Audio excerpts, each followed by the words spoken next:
ante tu nombre.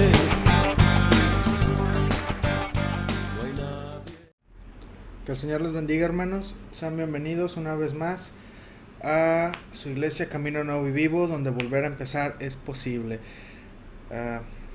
Espero que estén cómodos en sus casas o donde sea que estén sintonizando. Hace mucho calor el día de hoy, así que si escuchan un ruido constante, pues es porque tengo un abanico aquí abajo de la mesa. Pero yo espero que todos ustedes estén bien, que estén frescos, que estén en un lugar cómodo para tomar el estudio del día de hoy. Sean bienvenidos todos a los que se están conectando. Aquí me aparece nuestra hermana Ruth. Bienvenida, hermana Ruth, Dios la bendiga.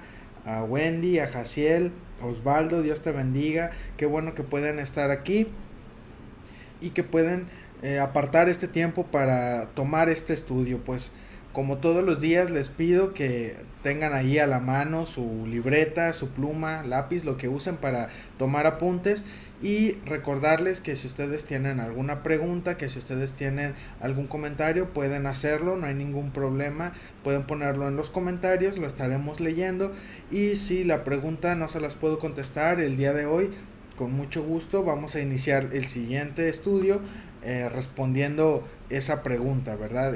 No vamos a dejarla al aire, sino que vamos a investigar y vamos a tratar de dar respuesta a todas las preguntas que vayan surgiendo. Bienvenida, hermana Karen, Dios la bendiga. Y pues también decirles que si hay alguna palabra o hay algo que necesite ser traducido para una mejor aclaración, pues lo haremos, y les estaré avisando también si estoy cambiando de Biblia o de versión. Más bien, ahorita vamos a seguir usando como siempre la Reina Valera. Tal vez durante el transcurso de este estudio vaya a moverme a otra versión, pero es un tal vez. Voy a ver si me es necesario, lo hago, si no, no. Vamos a iniciar y vamos a tener una oración, y así que les invito a que cierren sus ojos y vayamos a la presencia de Dios con esta oración.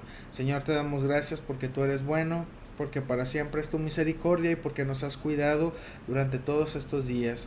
Te pedimos, Padre, que tu Espíritu Santo esté con nosotros en este estudio, que tu Espíritu Santo nos dirija, Padre, y que todo lo que vayamos a aprender el día de hoy sea para nuestra edificación, que no sea solamente información nueva, Señor, que nosotros vayamos a recibir, sino que todo esto, Padre, sea para ayudarnos a crecer más espiritualmente, a profundizar en una relación contigo y a vivir una vida que sea agradable a ti. Te pido por nuestros hermanos que están en sus casas, que están viendo esta transmisión, este video, por los que lo vayan a ver más tarde, y por todos aquellos, Señor, que han estado estudiando estos estudios, Padre. También te pido por aquellos que por algún motivo, ya sea por trabajo, por el tráfico o por cualquier otro motivo, no han podido ingresar el día de hoy, pero que están con el deseo de aprender más de tu palabra, Señor. Te pedimos que estés con cada uno de ellos y que tu presencia, Señor, que tu Espíritu Santo no sea parte de sus vidas. En el nombre de Cristo Jesús. Amén. Bien, vamos a iniciar con el capítulo 4 y nos quedamos, terminamos el capítulo 3 del libro de Números la semana pasada. Hoy vamos a entrar al capítulo 4. Y pues lo último que estábamos viendo era acerca del censo que se hizo con los levitas. Esto estuvo en el capítulo 3, el censo que se hace el pueblo de Israel para la tribu de los levitas y cuáles son sus funciones. Recordemos que los levitas, aparte de ser los sacerdotes, aparte de ministrar en el tabernáculo, después van a ministrar en el templo, después ellos tienen todas estas labores muy muy marcadas, de manera que ellos solamente se dedican a esto. Y también entre sus deberes, entre sus labores, está el recoger el tabernáculo, ¿verdad? El guardar todos los artefactos que hay ahí, guardar todos las columnas, las telas que hay, los telones, todo eso ellos lo tienen que guardar, y solamente ellos pueden movilizar estos muebles, ¿verdad? No es permitido que ningún otro de otra tribu, aun aunque sean del pueblo de Israel, ellos no pueden tocar nada del tabernáculo. Esto es solamente para los levitas, es la función que ellos van a desarrollar. Así como los levitas no van a la guerra, ellos se quedan cuidando el tabernáculo, cuidando el templo. Nadie más de la tribu de Israel puede tocar o hacer las funciones que hace un levita. Entonces son muy importantes, y si lo pudiéramos mover a tiempos actuales, los levitas sería el grupo de alabanza, serían las personas que ministran en el templo, aquellos predicadores, los que están encargados de los programas de los domingos, todas estas personas que trabajan en la elaboración del programa de un domingo, sería lo más parecido a los levitas en el tiempo del pueblo de Israel, ¿verdad? En tiempos de Moisés. Es muy importante, a pesar de que ahora ustedes habrán escuchado en algún momento que a los grupos de alabanza, ¿verdad? Les dicen, voy a pedirle a los levitas que pasen, y pasan los muchachitos bien creídos, pero no saben qué es ser un levita.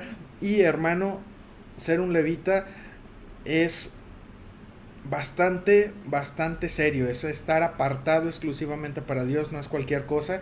Y hermano, déjame decirle que aunque usted no esté ministrando en la alabanza, que aunque usted no predique tal vez todos los domingos, que aunque usted no esté el encargado de los programas, usted es levita en su casa, usted es levita también, y está separado para Dios, está separado para servir a Dios por medio de sus dones, por medio de sus talentos, para edificación de la iglesia. Así que hermano, tome con seriedad este trabajo, es un trabajo muy bueno, no hay mejor patrón, no hay mejor que trabajar para nuestro Dios.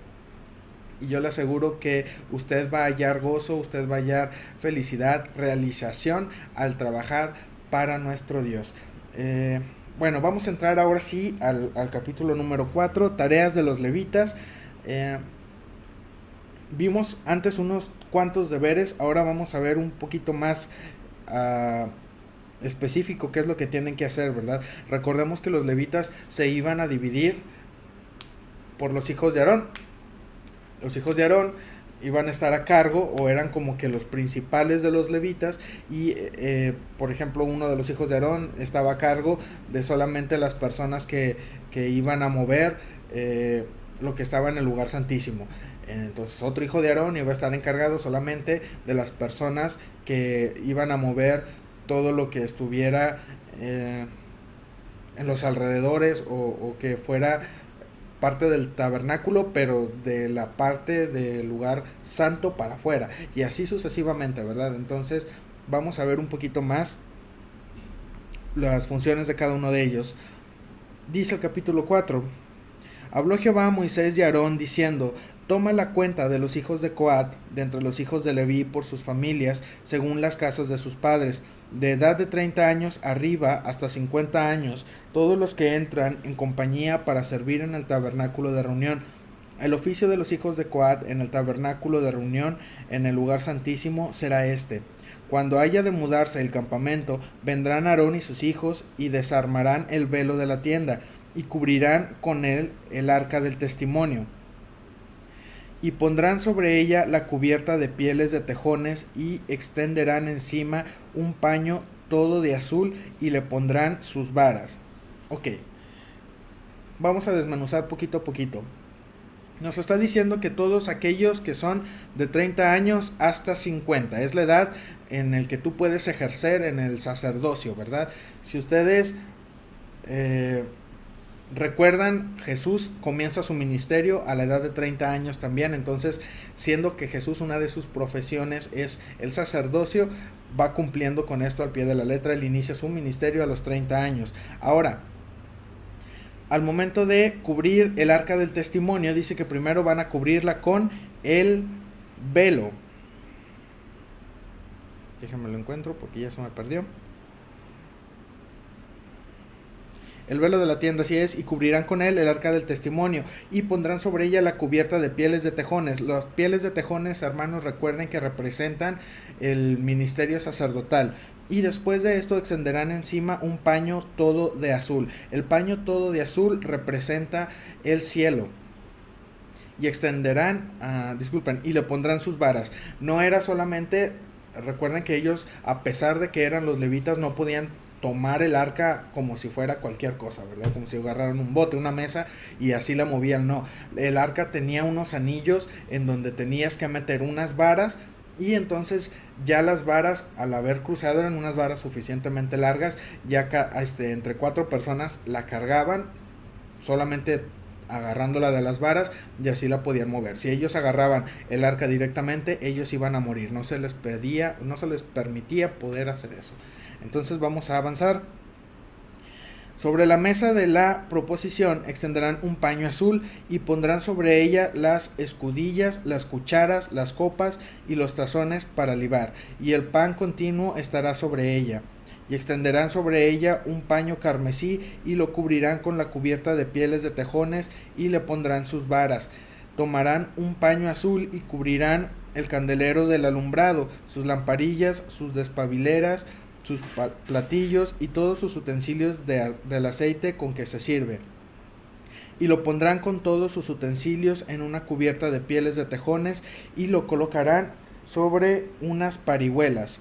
Sobre el altar de oro extenderán un paño azul y lo cubrirán con la cubierta de pieles de tejones y le pondrán sus varas. Y tomarán todos los utensilios del servicio que hacen uso en el santuario y los pondrán en un paño azul y los cubrirán con una cubierta de pieles de tejones y los colocarán sobre unas parihuelas. Quitarán la ceniza del altar y extenderán sobre él un paño de púrpura. Recordemos que la ceniza simbolizaba el pecado que ya había sido expiado. Entonces, al momento en que decimos quitarán las cenizas, eso quiere decir que ya el pecado ha quedado atrás. Ya no van el pecado ese que representaba la ceniza ya no está más en el pueblo, entonces se deshacen de él y esto representan las cenizas.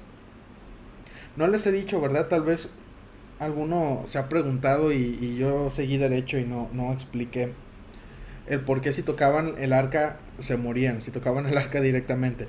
Bueno, el arca representaba el trono de Dios, la presencia de Dios estaba en ese lugar. Recordemos que nosotros, al tener esta naturaleza de pecado, o más bien afectada por el pecado, nosotros no podemos acercarnos, o más bien en ese entonces no podían acercarse tan fácil, ¿verdad? Así como si no hubiera pasado nada, porque de lo contrario, al entrar o al acercarse, la santidad de Dios era tanta que nuestra humanidad, que ha sido corrompida por el pecado, que estamos contaminados, no la iba a soportar, entonces iba a matarnos. No quería decir que Dios fuera malo y que nos matara, simplemente es que tanta santidad no era posible que conviviera con algo que no era santo, algo que estaba contaminado. Entonces, tanta santidad iba a terminar quitando o iba a terminar destruyendo todo el pecado que había ahí. Y si nosotros teníamos pecado, pues a nosotros también nos llevaba entre las patas, ¿verdad?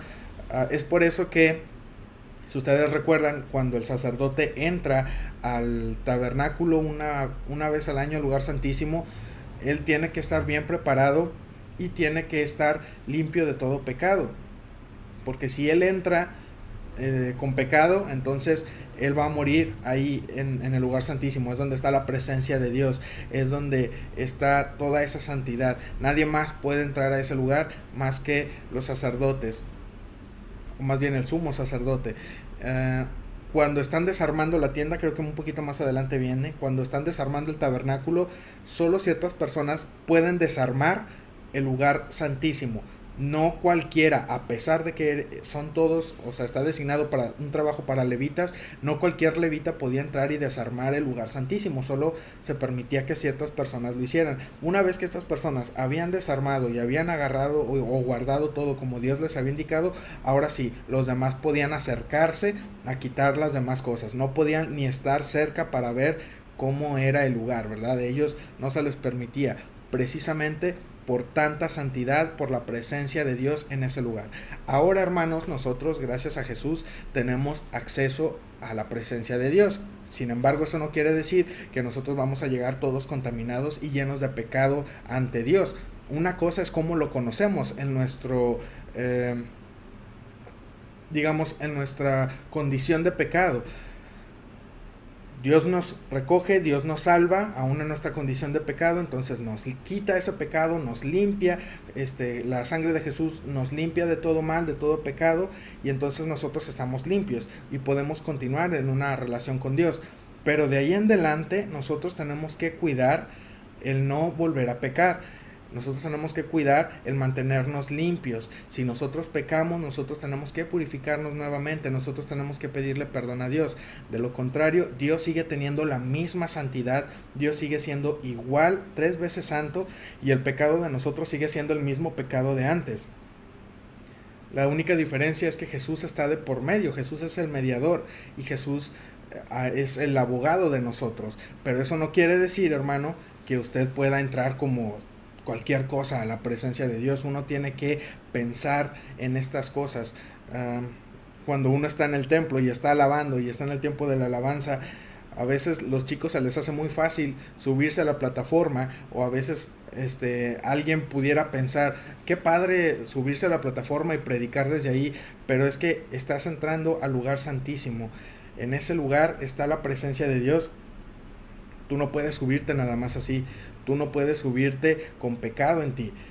Y ahorita ustedes verán y sabrán de gente que se sube y toca y ministra y todo, y hay pecado en sus vidas, y dices, pero es que no les pasa nada. Bueno, hermanos, ustedes no ven, ustedes no saben, pero sí hay una consecuencia para todo aquel que ministra, todo aquel que se acerca a la presencia de Dios estando en condición de pecado. Es muy importante que nosotros estemos limpios siempre, en todo momento, y si sentimos que no estamos limpios, pedir perdón inmediatamente. Dios nos perdonará. Dios no va a decir, no, es que volviste a pecar, ya no te voy a perdonar. No, Dios es bueno, Dios es fiel y justo para perdonarnos, y Jesús limpiará nuestra vida de todo pecado, ¿verdad? Pero nosotros tenemos que procurar no fallar. Habrá ocasiones en las que no nos demos cuenta que fallamos. Habrá ocasiones en donde nuestra intención no era el pecar o no era hacer el mal. Sin embargo, al final de cuentas terminó sucediendo. Bueno, Jesús lo sabe. Jesús es consciente de las intenciones de nuestro corazón y de todo lo que ocurre. Y la cosa se cuenta diferente con esta pequeña variante. Pero cuando uno peca deliberadamente, uno peca conscientemente de lo que está haciendo y no le importa, y aún así se va sobre el pecado, y luego, sin importar nada, regresa y quiere ministrar y todo, hermanos, es una batalla espiritual, es una batalla que usted no ve a simple vista, pero estamos poniéndonos en territorio bastante peligroso al hacer eso. Nos quedamos muy, muy expuestos. Así que, hermano, tenga cuidado con eso. Dios es bueno, Dios es bondadoso con nosotros y nos cuida, pero también Dios nos advierte el cuidar esta salvación que se nos ha regalado. Vamos a regresar. Me pareció importante aclarar eso. Versículo 11. Sobre el altar de oro extenderán un paño azul y lo cubrirán con la cubierta de pieles de tejones, y le pondrán sus varas, y tomarán todos los utensilios del servicio que hacen uso en el santuario, y los pondrán en un paño azul, y los cubrirán con una cubierta de pieles de tejones, y los colocarán sobre unas parijuelas. Quitarán la ceniza del altar y extenderán sobre él un paño de púrpura, y pondrán sobre él todos sus instrumentos de que se sirve, las paletas, los garfios, los braseros y los tazones, todos los utensilios del altar, y extenderán sobre él la cubierta de pieles de tejones, y le pondrán además las varas. Y cuando acaben Aarón y sus hijos de cubrir el santuario y todos los utensilios del santuario, cuando haya de mudarse el campamento, vendrán después de ello los hijos de Coat para llevarlos, pero no tocarán cosa santa, no sea que mueran. Estas serán las cargas de los hijos de Coat en el tabernáculo de reunión. Pero a cargo de Eleazar, hijo del sacerdote Aarón, estará el aceite del alumbrado, el incienso aromático, la ofrenda continua y el aceite de la unción, el cargo de todo el tabernáculo y de todo lo que está en él, del santuario y de sus utensilios. Habló también Jehová a Moisés y a Aarón diciendo: No haréis que perezca la tribu de las familias de Coat de entre los levitas, para que cuando se acerquen al lugar santísimo vivan y no mueran. Haréis con ellos esto. Aarón y sus hijos vendrán y los pondrán a cada uno en su oficio y en su cargo. No entrarán para ver cuándo cubran las cosas santas, porque morirán. Eso es lo que les decía hace un momento. Además habló Jehová a Moisés diciendo: Toma también el número de los hijos de Gersón, según las casas de sus padres, por sus familias, de edad de 30 años arriba hasta 50 años los contarás, todos los que entran en compañía para servir en el tabernáculo de reunión. Este será el oficio de las familias de Gersón, para ministrar y para llevar. Llevarán las cortinas del tabernáculo, el tabernáculo de reunión, su cubierta, la cubierta de pieles de tejones que está encima de él, la cortina de la puerta del tabernáculo de reunión, las cortinas del atrio, la cortina de la puerta del atrio que está cerca del tabernáculo y cerca del altar alrededor, sus cuerdas y todos los instrumentos de su servicio, y todo lo que será hecho para ellos, así servirán. Según la orden de Aarón y de sus hijos, será todo el ministerio de los hijos de Gersón en todos sus cargos y en todo su servicio, y les encomendaréis en guarda todos sus cargos. Este es el servicio de las familias de los hijos de Gersón en el tabernáculo de reunión, y el cargo de ellos estará bajo la dirección de Itamar, hijo de sacerdote Aarón. Contarás los hijos de Merari por sus familias según las casas de sus padres, desde la edad de 30 años arriba hasta el de 50 años los contarás, todos los que entran en compañía para servir en el tabernáculo de reunión. Este será el deber de su cargo para todo su servicio en el tabernáculo de reunión. Las tablas del tabernáculo, sus barras, sus columnas y sus basas, las columnas del atrio alrededor y sus basas, sus estacas y sus cuerdas, con todos sus instrumentos y todo su servicio, y consignarás por sus nombres todos los utensilios que ellos tienen que transportar. Este será el servicio de las familias de los hijos de Merari para todo su ministerio en el tabernáculo de reunión, bajo la dirección de Itamar, hijo del sacerdote Aarón. Moisés, pues, y Aarón y los jefes de la congregación contaron a los hijos de Coat por sus familias y según las casas de sus padres, desde el de edad de 30 años arriba hasta el de edad de 50 años, todos los que entran en compañía para ministrar en el tabernáculo de reunión, y fueron los contados de ellos por sus familias 2750. Estos fueron los contados de las familias de Coat, todos los que ministran en el tabernáculo de reunión, los cuales contaron Moisés y Aarón, como lo mandó Jehová por medio de Moisés.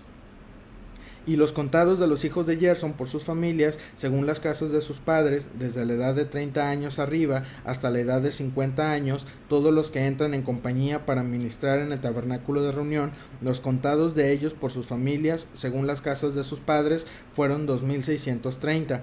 Estos son los contados de las familias de los hijos de Gersón, todos los que ministran en el tabernáculo de reunión, los cuales contaron Moisés y Aarón por mandato de Jehová.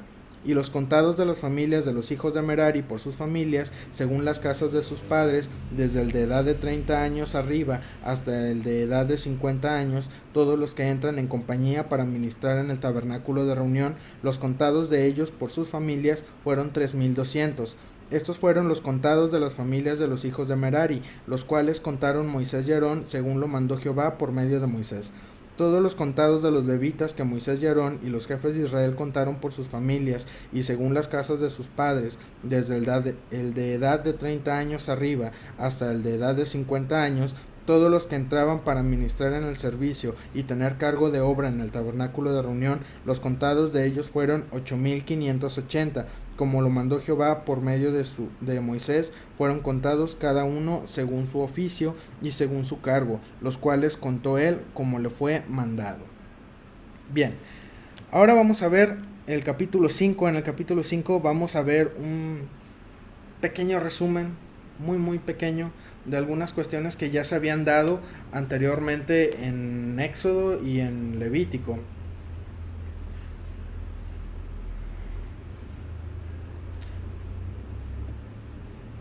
Son importantes, pero está en algo muy resumido. Hay algo nuevo que vamos a también detenernos, que es la ley sobre los celos, pero ahorita vamos a entrar ahí. Todo inmundo es echado fuera del campamento. Inicia el capítulo 5. Jehová habló a Moisés diciendo: manda a los hijos de Israel que echen del campamento a todo leproso y a todos los que padecen flujo de semen y a todo contaminado con muerto. Recordemos, hermanos, que lo que está hablando aquí acerca de la lepra, acerca del flujo de semen, no es enfermedad normal como nosotros la conocemos, o una enfermedad que dio por X razón. Esto tenía un origen en el pecado, esto tenía un origen en algo que la persona que lo estaba sufriendo estaba mal. Recuerden ustedes aquel estudio cuando hablamos que la lepra daba a las personas que solían murmurar o decir chismes en contra de su prójimo, ¿verdad? O en contra de otra persona. Entonces, lo que ocurría era que por estar hablando muchas veces en contra de su prójimo, empezaba a salir la lepra. Y recuerden que iba por fases, ¿verdad? Muchas veces empezaba en su casa, luego se transmitía a su ropa y al final esta persona quedaba contaminada también. Y en el caso del flujo de semen, era por la misma razón, pero o sea, por la misma razón de pecado, no que fuera también por hablar de otra persona. Esto tenía su origen en el pecado de la lujuria, ¿verdad? O de pensamientos impuros hacia otras personas. Entonces, también era el mismo caso. La enfermedad venía a la persona a causa del pecado, y como consecuencia, pues también recuerden que la paga del pecado es muerte, y aquí también está hablando a todo aquel que fue contaminado con muerto, aquel que tuvo contacto con un muerto. Acuérdense que no podían tocar a los muertos, y si lo hacían tenían que purificarse, tenía que pasar cierto tiempo de purificación. Aquí cuando está hablando acerca de echar fuera del campamento, no quiere decir que los corrieron y los dejaron ahí en el desierto y ya se olvidaron de ellos por completo. Recuerden que al momento en que decimos echar fuera del campamento, es que ellos se quedaban en las orillas del campamento. Ellos no podían estar adentro con las demás tribus, mucho menos acercarse a la zona donde estaba el tabernáculo. Entonces ellos tenían que estar por la parte de afuera, un poco alejados del campamento. Y ahí era el lugar en donde ellos estaban. Ya cierto tiempo después de que estuvieran separados por causa de la contaminación que tenían, pues el sacerdote tenía que estar revisando, ¿verdad? Que ya se hubieran limpiado, que ya se hubiera purificado, o tenían que hacer otro rito de purificación, y ahora sí ya podían regresar a su casa, ¿verdad? Muchas veces el tiempo variaba, no quiere decir que todo era así como que, bueno, tienes lepra y van 15 días para afuera. No, era dependiendo, ¿verdad? Muchas veces la persona no entendía inmediatamente que había hecho algo mal, o tal vez sí lo entendía, pero no quería arrepentirse, entonces la enfermedad seguía y seguía y seguía. Y después de esto, ya cuando la persona se arrepentía, entendía la situación, empezaba a limpiarse, pedía perdón a Dios y todo, se empezaba a limpiar, venía el sacerdote, observaba que todo estuviera bien, ya podía regresar, y entonces ofrecía una ofrenda especial para su regreso, ¿verdad? Era la ofrenda en donde se reconciliaba con Dios, y era una ofrenda por el pecado. Entonces, a esto se refiere el echar fuera del campamento, no que los corrieran y ya se olvidaran de ellos. Versículo 3, así a hombres como a mujeres echaréis fuera del campamento, los echaréis para que no contaminen el campamento de aquellos entre los cuales yo habito. Y lo hicieron así los hijos de Israel, y los echaron fuera del campamento, como Jehová dijo a Moisés. Así lo hicieron los hijos de Israel. Ahora, ¿por qué los echaban, hermanos? ¿Qué tenía de malo? O sea, pues nomás era que lo encerraran en un cuartito, tal vez al leproso o al que tuviera flujo de semen, y ya, ¿verdad? No era para tanto. Pero recordemos que Dios había dicho que Él era un Dios que iba a habitar entre su pueblo. Y si nos vamos a unos cuantos minutos atrás, cuando les dije acerca de la santidad de Dios, acerca de la presencia de Dios, era un Dios que estaba entre su pueblo y por lo tanto no debería de haber pecado, no debería de haber contaminación, no debería de haber inmundicias, y es por eso que los sacaban del campamento. No era que no los quisieran, sino que simplemente la impureza de estas personas no podía estar en donde estaba la presencia de Dios, que era, recordemos, 3 veces santo. Si a nosotros nos cuesta llegar a un santo, a una vez, Dios es 3 veces santo. Entonces imagínense el grado en que estaba toda la situación, ¿verdad? Vamos a hablar ahora sobre la ley de la restitución. Además habló Jehová a Moisés diciendo: di a los hijos de Israel: el hombre o la mujer que cometiere alguno de todos los pecados con que los hombres prevarican contra Jehová y delinquen, aquella persona confesará el pecado que cometió y compensará enteramente el daño y añadirá sobre ello la quinta parte, y lo dará a aquel contra quien pecó. Y si aquel hombre no tuviere pariente al cual sea resarcido el daño, se dará la indemnización del agravio a Jehová, entregándola al sacerdote, además del carnero de las expiaciones, con el cual hará expiación por él. Toda ofrenda de todas las cosas santas que los hijos de Israel presenten al sacerdote, suya será, y lo santificado de cualquiera será suyo. Asimismo, lo que cualquiera diere al sacerdote, suyo será. Bueno, pues ustedes ya saben, ¿verdad? De aquí ya lo hemos hablado muchas veces. Una vez que tú pecabas contra alguien, ya sea que te robaras a alguien algo de esa persona, o que te hubieran prestado algo y entonces te lo robaron a ti, o lo rompiste, o lo perdiste, bueno, entonces tienes que devolver, ¿verdad? Lo que te prestaron. Si en el caso de que tú lo echaste a perder algo, tienes que dar lo que el valor de lo que tú habías, lo que se te había prestado, para que entonces pudiera ser válida esta ley de la restitución, ¿verdad? En caso de que haya sido algo más grande, pues bueno, ya ustedes recordarán cómo es la ley. Váyanse un poquito a Levítico para no entretenernos tanto, y ahí van a encontrar todo esto sobre la restitución.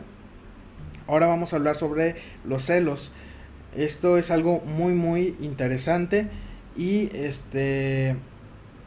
bueno, ahorita que avance un poquito más les doy más datos sobre esto. También Jehová habló a Moisés diciendo: habla a los hijos de Israel y diles: si la mujer de alguno se descarriare y le fuere infiel, y alguno cohabitare con ella, y su marido no lo hubiese visto por haberse ella amancillado ocultamente, ni hubiere testigo contra ella, ni ella hubiera sido sorprendida en el acto, si viniere sobre él espíritu de celos, y tuviere celos de su mujer, habiéndose ella amancillado, o viniere sobre él espíritu de celos, y tuviere celos de su mujer, no habiéndose ella amancillado, entonces el marido traerá a su mujer al sacerdote, y con ella traerá su ofrenda, la 10ª parte de un efa de harina de cebada.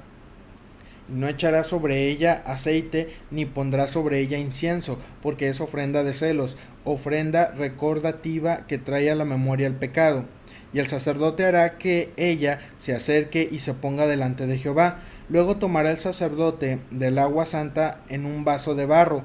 Tomará también el sacerdote del polvo que hubiere en el suelo del tabernáculo, y lo echará en el agua. Y hará el sacerdote estar en pie a la mujer delante de Jehová, y descubrirá la cabeza de la mujer, y pondrá sobre sus manos la ofrenda recordativa, que es la ofrenda de celos. Y el sacerdote tendrá en la mano las aguas amargas que acarrean maldición. Y el sacerdote lo conjurará y le dirá: si ninguno ha dormido contigo, y si no te has apartado de tu marido a inmundicia, libre seas de estas aguas amargas que traen maldición. Mas si te has descarriado de tu marido, y te has amancillado, y ha cohabitado contigo alguno fuera de tu marido, el sacerdote conjurará a la mujer con juramento de maldición, y dirá a la mujer: Jehová te haga maldición y execración en medio de tu pueblo, haciendo Jehová que tu muslo caiga y que tu vientre se hinche. Y estas aguas que dan maldición entren en tus entrañas, y hagan hinchar tu vientre y caer tu muslo. Y la mujer dirá: amén, amén. El sacerdote escribirá estas maldiciones en un libro, y las borrará con las aguas amargas, y dará a beber a la mujer las aguas amargas que traen maldición, y las aguas que obran maldición entrarán en ella para amargar.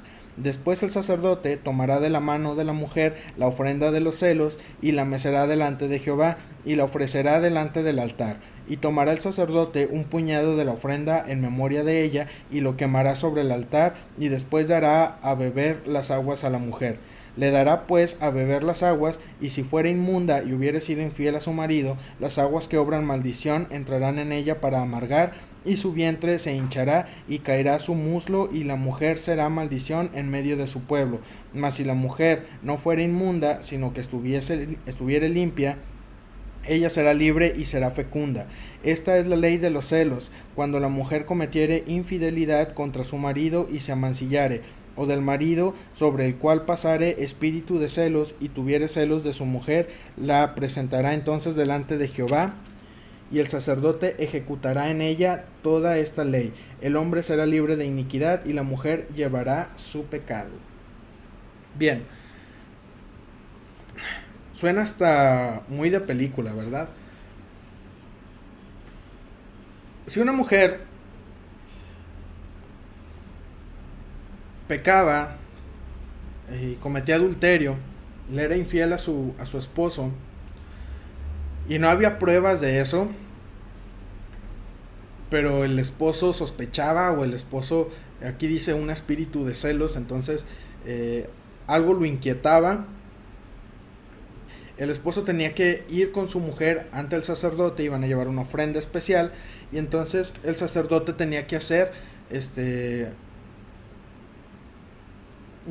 cierta actividad con la mujer. Esto consistía en que agarraba un vaso de barro, lo llenaba con agua, le ponía polvo del tabernáculo que estaba por ahí, era cualquier tipo de polvo, y entonces era, o ellos dicen, agua amarga. ¿Y en qué consistía? En que la mujer tenía que tomarse este vaso con agua amarga, y si la mujer había pecado, si había cometido adulterio, entonces la mujer iba a ser estéril, no iba a tener hijos.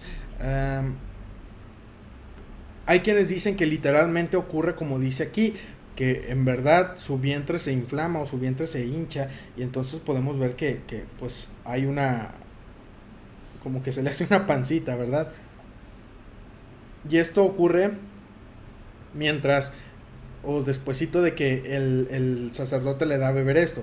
Hay quienes dicen que no es así, que lo que ocurre es que simplemente se toma el agua, se van, ya no continúan con su vida, pero obviamente si esta mujer había pecado, pues no iba a poder tener hijos, ¿verdad?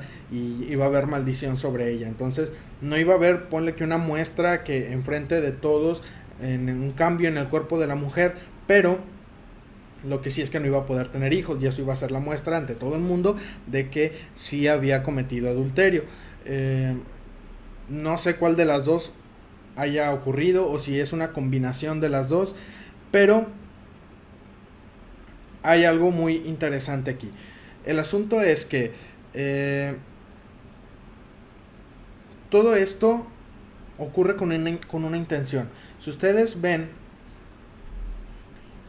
hablamos desde el punto de vista en que el hombre empieza a tener celos o sospechas de que su esposa ha sido infiel, ¿verdad?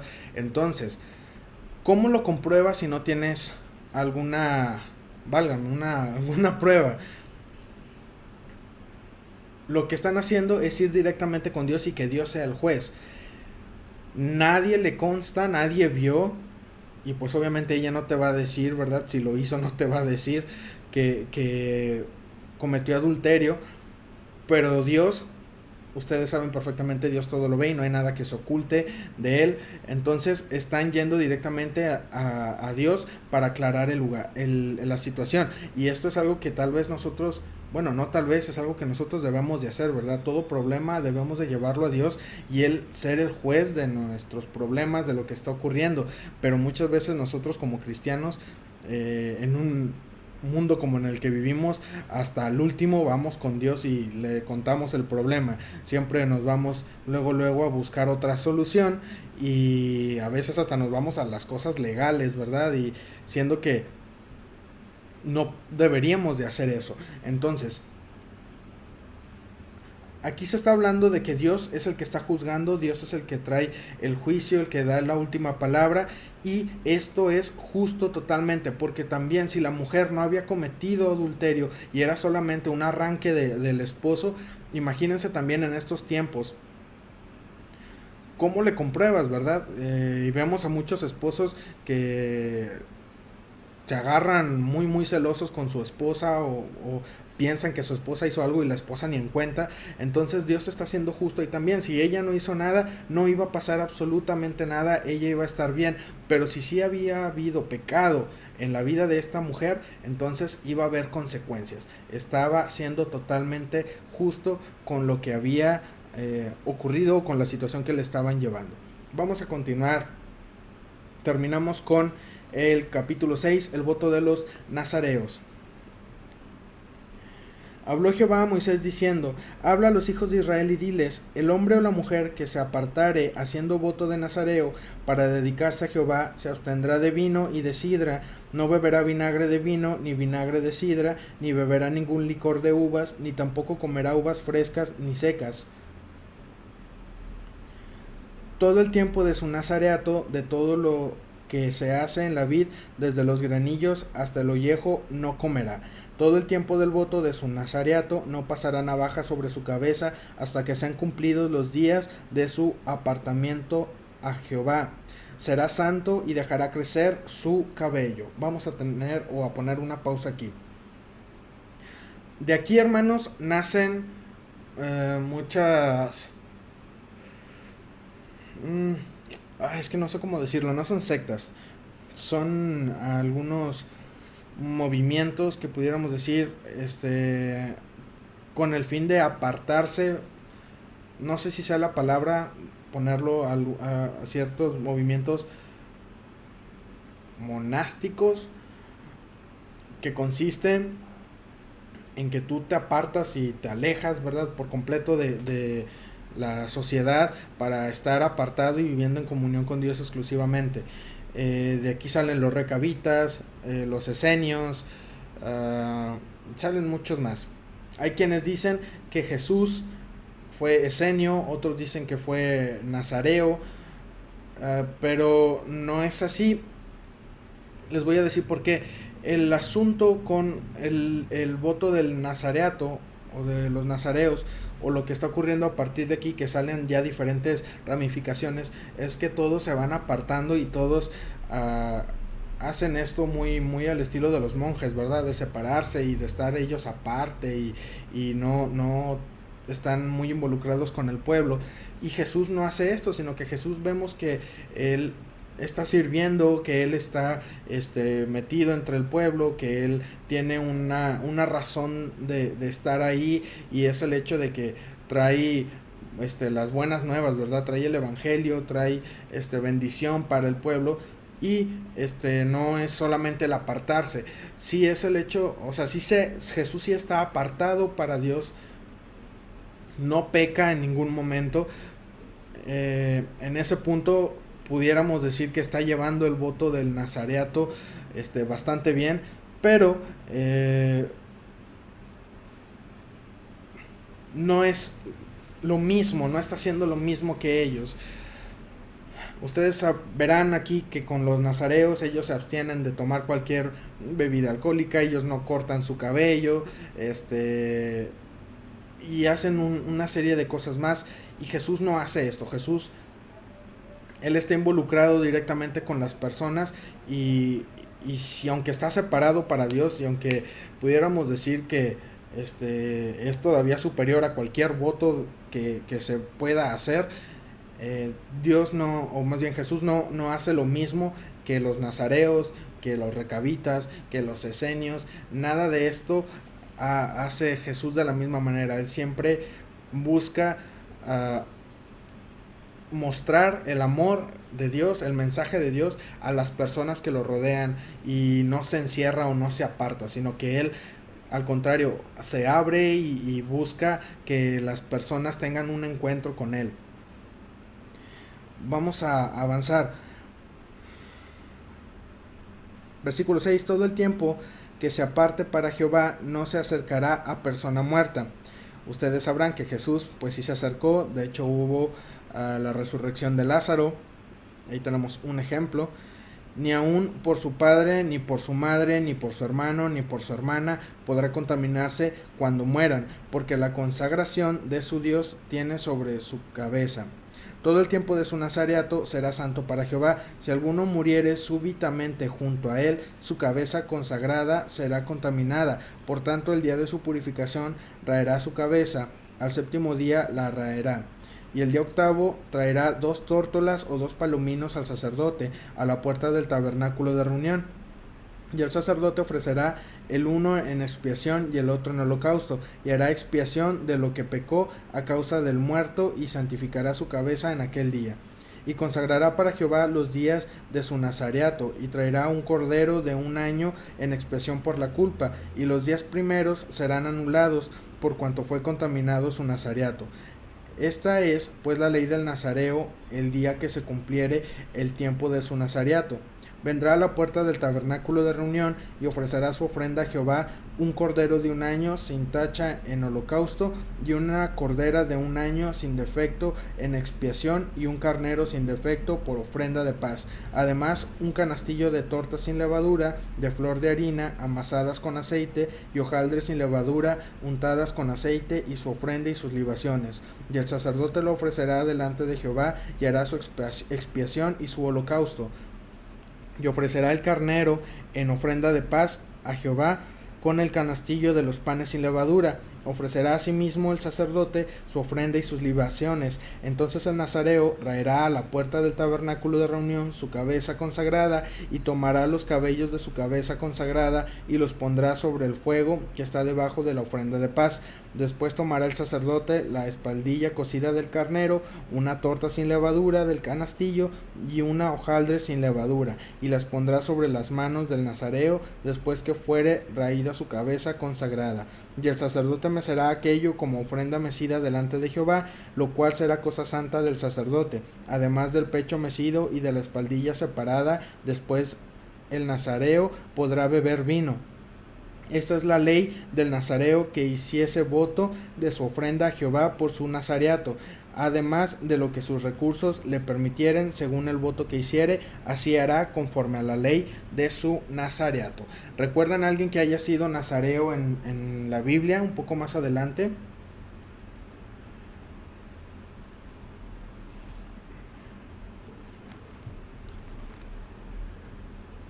Mi pregunta tiene 2 intenciones. La primera es a ver si ustedes se acuerdan, y la segunda, descanso un poquito la voz.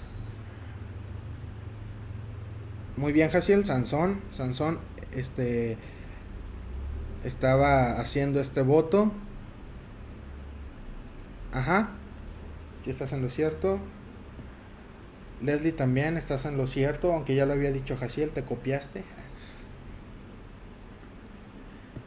Y pues bueno, ustedes recordarán todas las características que tenía que tener Sansón, ¿verdad? Él no se podía cortar el cabello, no podía beber nada de vino ni de sidra, tampoco podía tener contacto con los muertos, pero a Sansón poco le importaba, ¿verdad? Él se iba derecho y haciendo lo que le diera en gana. Vamos a terminar con la bendición sacerdotal, que dice de la siguiente manera: Jehová habló a Moisés diciendo, habla a Aarón y a sus hijos y diles, así bendeciréis a los hijos de Israel, diciéndoles, Jehová te bendiga y te guarde. Jehová haga resplandecer su rostro sobre ti y tenga de ti misericordia. Jehová alce sobre ti su rostro y ponga en ti paz. Y pondrán mi nombre sobre los hijos de Israel y yo los bendeciré. Bien, estaría bien terminar todos nuestros servicios con la bendición sacerdotal. Hay que implementarlo. Bueno, hemos terminado el día de hoy. Vamos a dejarlo hasta aquí. Y pues bueno, cada vez ustedes se darán cuenta que va tomando un poquito más de forma el pueblo de Israel conforme está en el desierto. A diferencia de cuando salen de Egipto, que salen todos, ¿verdad? sin organización alguna, llegan al monte Sinaí y ahí Dios empieza a decirles, tienen que hacer esto, organizarse de esta manera, y van a marchar así, y van a acomodarse así, y estos van a hacer estas tareas, y estos otros van a encargarse de esto, no pueden hacer estas cosas, si las hacen van a proceder así, y todo va tomando forma para el pueblo escogido de Dios. Pero a pesar de que todo está muy bonito, a pesar de que Dios les está dando indicaciones bien claras, a pesar de que no hay manera de que la rieguen, el pueblo de Israel no va a hacer las cosas bien y van a empezar los problemas. Así que un poquito más adelante vamos a entrar a la rebelión que tiene el pueblo de Israel, como se les olvida lo que dijeron en el monte Sinaí cuando Moisés les dice que se tienen que consagrar y que tienen que seguir a Dios y que a partir de aquí las cosas son diferentes. Entonces el pueblo en aquel entonces dijo, sí, así lo vamos a hacer, todo lo que diga Dios nosotros lo hacemos, y más adelante en el futuro nos daremos cuenta que el pueblo de Israel se olvida de eso y lo que es peor, quiere regresar a Egipto. Y eso nos habla de nosotros, ¿verdad? Cómo nosotros conocemos a Dios y Dios nos da tantas cosas buenas y Dios nos libera, y a pesar de que Dios nos libera hay unos cuantos que prefieren regresar al pecado, prefieren regresar a Egipto, y pues bueno, Dios les concede el no regresar a Egipto, pero sí el no continuar con él. Así que bueno, si no quieren perderse que va a ocurrir más adelante, continúen leyendo ustedes el libro de Números, vamos a seguir los estudios y pues espero que esto haya sido de gran bendición para ustedes. El día de mañana tenemos nuestro culto de oración. Si usted tiene una petición puede ponerla en el grupo de WhatsApp, puede ponerla en Facebook y con mucho gusto nosotros estaremos orando por ustedes. Dios los bendiga, cuídense mucho, descansen y que el día de mañana la presencia de Dios los acompañe durante todo el día. Nos vemos, descansen, cenen rico y hasta mañana.